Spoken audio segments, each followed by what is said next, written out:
അസ്കേൻ ഇന്ന് പെസഹ വ്യാഴമാണ്. അസ്കേൻ യേശുദേവന്റെ അന്ത്യത്താഴത്തിന് ഓർമ്മ പുതുക്കി ക്രൈസ്തവ വിശ്വാസികൾ പള്ളികളിൽ പ്രത്യേക പ്രാർത്ഥനകൾ നടത്തുകയാണ്.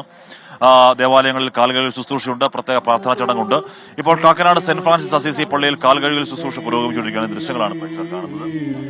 ആൻമരിയ സണ്ണി ആ വാർത്തയുടെ വിവരങ്ങളുമായി കാക്കനാട് സെന്റ് ഫ്രാൻസിസ് അസീസി പള്ളിയിൽ നിന്ന് ചേരുന്നുണ്ട്. ആൻമരിയ, എത്രത്തോളം ഭക്തി നിർഭരമായി, എത്രത്തോളം ഭക്തിയാദരപൂർവ്വം പള്ളികളിൽ പ്രത്യേക പ്രാർത്ഥനകൾ നടക്കുന്നു, പ്രത്യേക ശുശ്രൂഷ നടക്കുന്നു? Welcome to Thalassery, Ann Maria.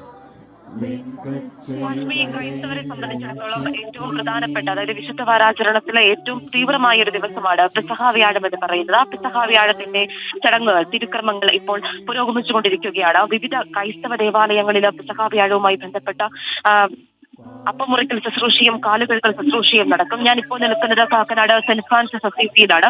ഇവിടെ സീറോ മലബാർ സഭാധ്യക്ഷനായിട്ടുള്ള മാറാഫെ ചടൽ പിതാവാണ് ഈ തിരുക്കർമ്മങ്ങൾക്ക് നേതൃത്വം നൽകുന്നത്. ഇപ്പോൾ ഈ പെസഹ വ്യാഴത്തിലെ ഏറ്റവും പ്രധാനപ്പെട്ട, അല്ലെങ്കിൽ ഏറ്റവും തീവ്രമായിട്ടുള്ള കാലുകൾക്ക് ശുശ്രൂഷയാണ് ഇപ്പോൾ നടന്നുകൊണ്ടിരിക്കുന്നത്. അത് സീറോ മലബാർ സഭാധ്യക്ഷനായിട്ടുള്ള മാറാഫെ ചടൽ പിതാവും മറ്റു കാർമ്മികരും ചേർന്നുകൊണ്ടാണ് ഇപ്പോൾ കാലുകൾക്ക് തെരഞ്ഞെടുക്കപ്പെട്ട 12 പേരുടെ കാലുകളും പാദങ്ങൾ കഴുകി ചുംബിക്കുന്നത്.